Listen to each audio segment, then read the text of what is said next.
Hello and welcome back to the channel. For today's video, we'll be reacting to Season 2, Episode 5 of House of the Dragon, dubbed Regent. And I'm very interested to see this week's episode, as it will be obviously following the disastrous events of the Battle of Rook's Rest in the previous one, with the death of Rhaenys and the incapacitation of Aegon. I really do wonder what we're going to see this episode. I think the Greens will probably try and play it off as a victory, even though their king is grievously injured. And they're going to have a massive power struggle on their hands, as obviously their king is incapacitated. And hence the title, I think, Regent. They'll be discovering who to make their regent. I think it's pretty clear that it's probably going to be Aemond, given that he is next in line for the throne, which is a change from Fire and Blood, as there was an additional son during the events of Blood and Cheese. However, we can get into that at a later point. And obviously the death of Rhaenys is going to have a profound effect on the members of Team Black, specifically Corlys, Baelor, and Rhaena. I think it's going to affect them most, with obviously Rhaenyra as well, as Rhaenys was, in my opinion, essentially acting as hand of the Queen. I'm wondering how that whole situation is going to resolve itself, and how all of these different members are going to react to the loss of Rhaenys, as again, she was a pivotal figure in Team Black, and they've obviously lost a massive dragon as well. And then we also have Daemon, who is kind of running around Harrenhal like it's a Scooby-Doo mystery, with Alice seemingly to bewitch him. So I'm interested to see what happens there as well, but I have waffled for more than long enough. I think it's about time that I get into this week's episode of House of the Dragon. Ooh, on a point on the intro, actually, or the recap, I don't usually do this, Jace is going to the Twins, which is obviously a crossing point from the north to the south, as I'm sure everyone is aware from Game of Thrones. I'm wondering if we're going to see him interacting with the Northerners as they're passing south. That's something I didn't actually think about that could happen this episode, but that is something we may see as well. I'm also very interested to see Alicent's reaction to Aegon doing what he does, because you could view it as partially Alicent's fault for encouraging it. Oh, it's Driftmark. I think we're going to be seeing Corlys taking this first.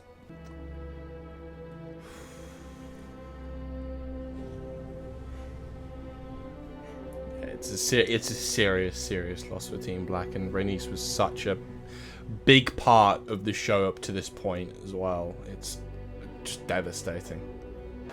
Meanwhile, you're probably going to have the Greens going, yep, look at all this, we won, even though, hardly.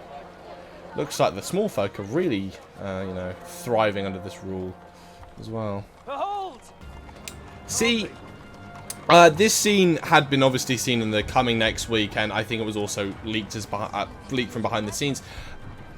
This is a very interesting move, because you're also showing that the dragons can be vulnerable, because this is the head of one, which I don't think is really the message you want to be sending, as obviously the Targaryens' main only power is the dragons. So, I also want to know what's happened to Rhaenys' body, because she was strapped into Meleys. And if they've got the head of Meleys, they would have had Rhaenys' body. So I'm curious to know if they've returned that to Dragonstone or Driftmark, or if they're just going to be, dishonorable and chuck it, for want of a better phrase. I'd hope that they'd at least have the compassion to do that. Otherwise, I wouldn't even understand why. It just says to the small folk, the dragons are vulnerable. It's a bad idea. They're so eager to prove that they're the good ones here. They're the powerful ones. If they don't understand, it's diminishing and demeaning their own cause. Ooh. I'm curious to know what Alicent thinks of this as well, because her son is now, well, incapacitated after she basically egged him on. So, and I think Aemond carrying the, carrying his dagger, well, his father's dagger by that extension, does kind of prove that he's going to probably try and nab as much power as he can out of it. I'm very interested as well to see what's happened to Aegon here. As, I mean, he had a hell of a fall and also got crisped by Vhagar as well, not even Meleys. We're finally going to learn that, fighting wars on dragons isn't just so easy when other dragons are involved.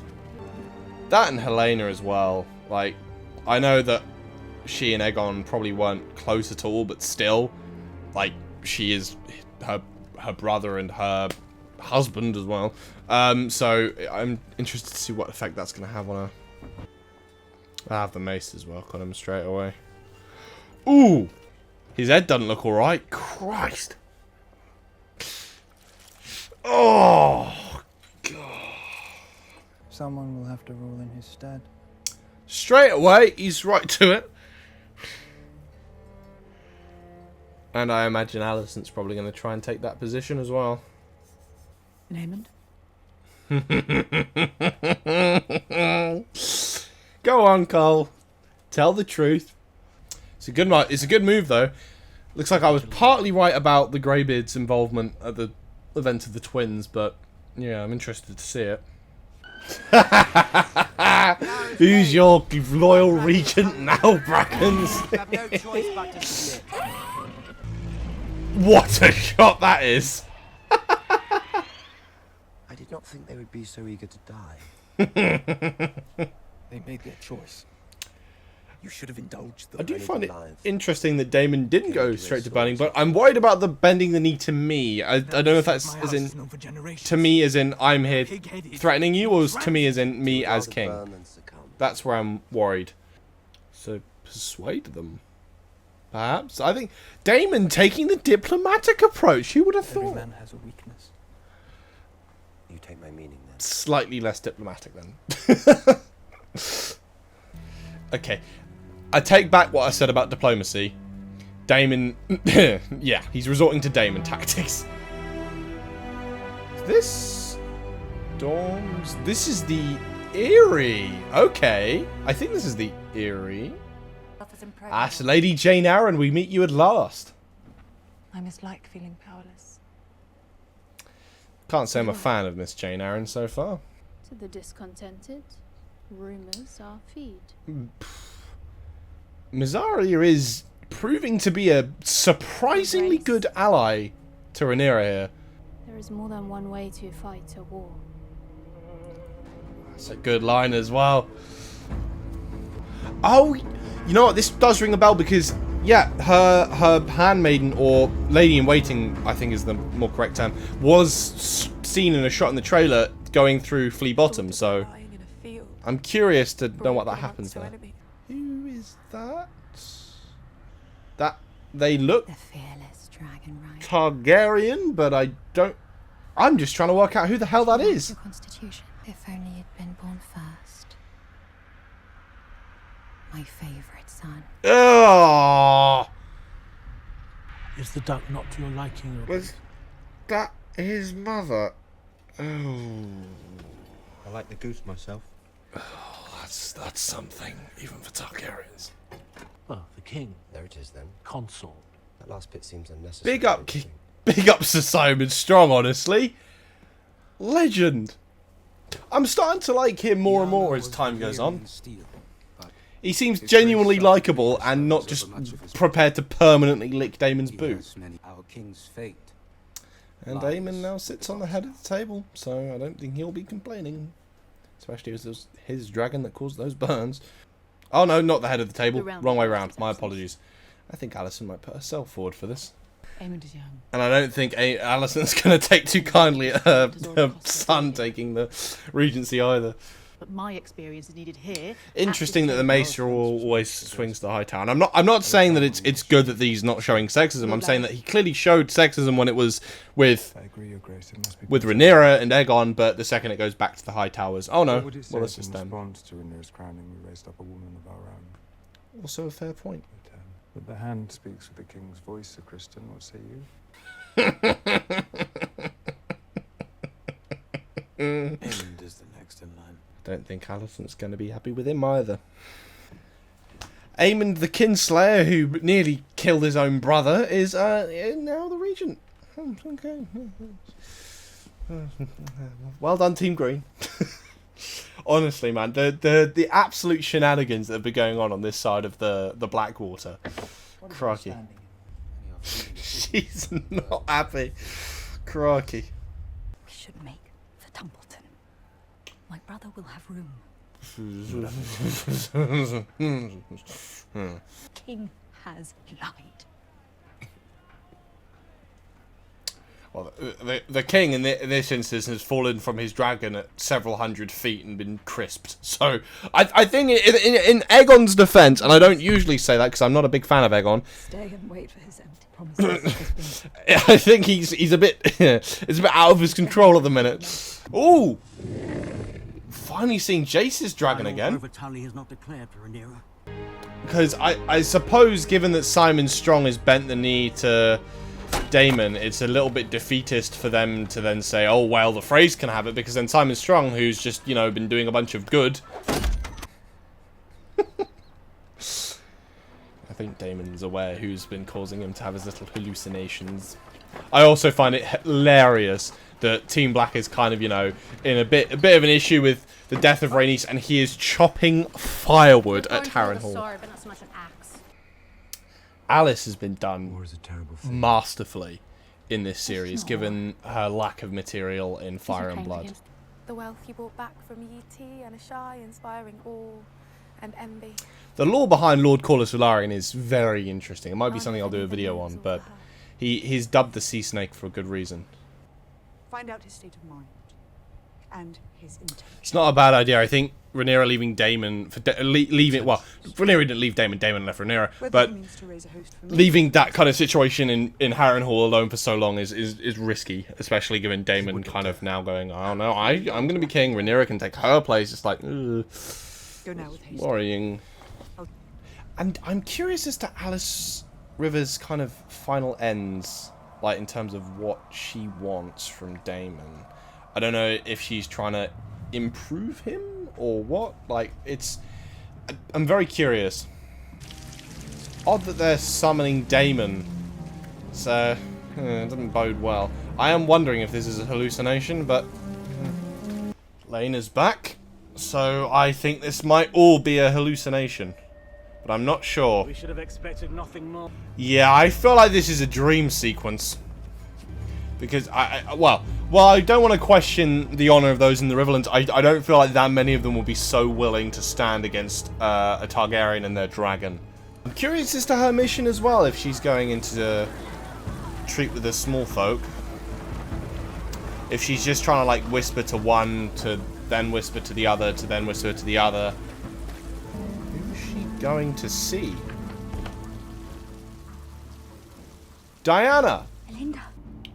Oh, they're trying to spread the story of Aegon's...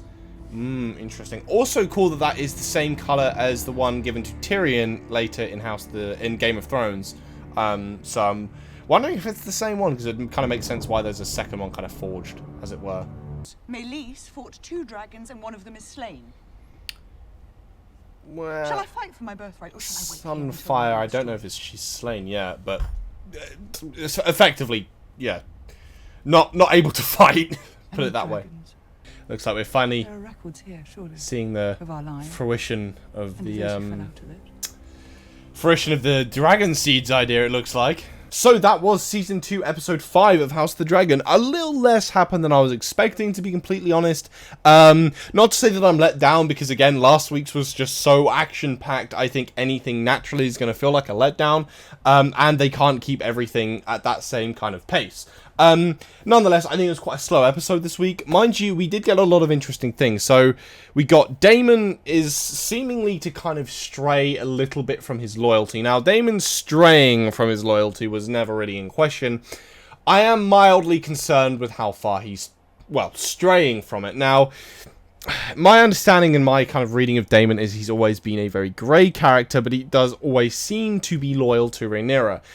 That doesn't seem to be the path that they're treading here. However, given the visions that Alice is giving Daemon, I think what we can eventually expect to see is maybe Daemon coming back to the thought of being loyal to Rhaenyra. Because again, if you look at the first few kind of trips, for want of a better phrase, Daemon has, you see young Rhaenyra and him kind of being guilt-tripped into showing, you've messed my life up and all the messes, like, I have to clean up your mess.